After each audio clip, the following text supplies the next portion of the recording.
Trail centres or bike parks are amazing places to ride, so here's a few ways to get the most from your visit.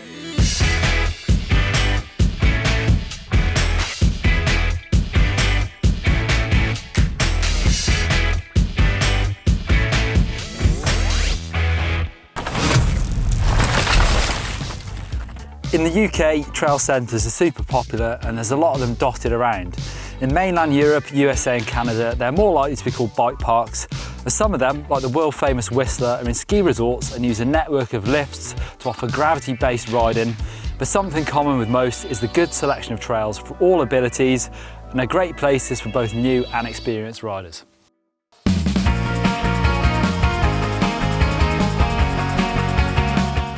Pick the right grade trail for you. Now they do differ a little bit worldwide, but mostly we go off colours, and generally black is the hardest. I know in Canada, I think US, well, they have diamond and double diamond, but that's black as well, I think. So this is a black one. It says severe, suitable for expert mountain bike riders, and expect large, committing and unavoidable technical trail features.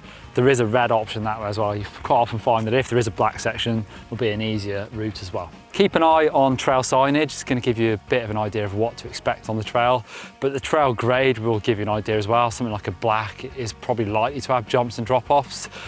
So definitely check that. I have seen people roll off unrideable drop-offs and have big crashes, but they were on double diamond black trails, so you have to expect some pretty gnarly features on those trails. If it's a red, or maybe if it's a blue or green, then you wouldn't expect to see anything that's too gnarly.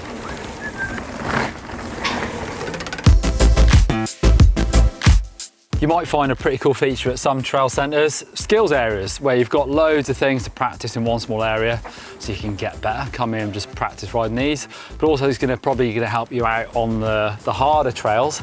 You'll find, especially in this one's where you've got loads, you've got drop-offs, corners, bit of North Shore, and it's all graded just like the trails. So you know, hopefully, if you can do the hardest drop-offs in here, you should be able to ride the hardest trails.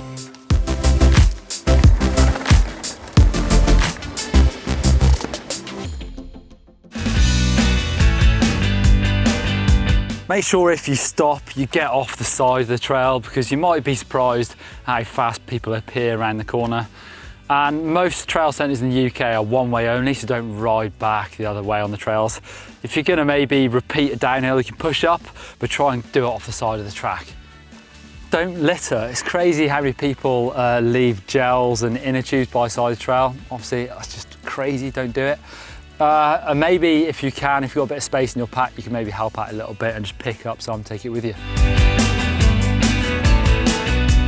You should be able to check the trail conditions fairly easily at a bike park, either by looking at signs on the trailhead or maybe on their website, or using apps, something like Trailforks or Komoot. Both are actually really useful for getting the most out of your visit as well. So Trailforks should be able to show you all the different trail combinations, so you might be able to find something you didn't know about. Also, Komoot can be really good for sort of getting off the beaten path a little bit, and there's loads of trail centres in the UK that I know of, where if you dig a little bit deeper and look at Komoot, you can find some epic rides just outside of the trail centre, so you can maybe link them together to get back in and find some really underused gems that are outside of the bike park zone.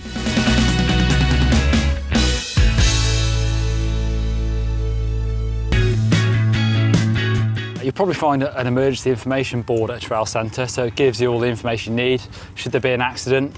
So it might be an idea to take a photo of this so you don't have to remember it all. And also you'll find markers out on the trail, or little, well, it tells you here where it is, skills area number 2, but the markers on the trail, just in case you need to ring in for help, they'll alert the people to exactly where you are on the trail. Get yourself involved. Most bike parks and trail centres have really active communities of people that hang out there, work there, or look after the trails. So if you can get involved, why not help out, put your little bit back in, and maybe help dig some trails for a day. You'll find a lot of bike parks or trail centres have some really great facilities as well. If you're new to mountain biking, you could try hiring a bike. Most of them have really good bike shops as well, and a place to get a coffee, a cake, and possibly even a beer at the end of a ride. Make sure you give your favourite bike park or trail centre a shout out in the comments down below. I'd love to see where you're riding. Don't forget to follow us on Instagram to see what we're up to, and thanks for watching.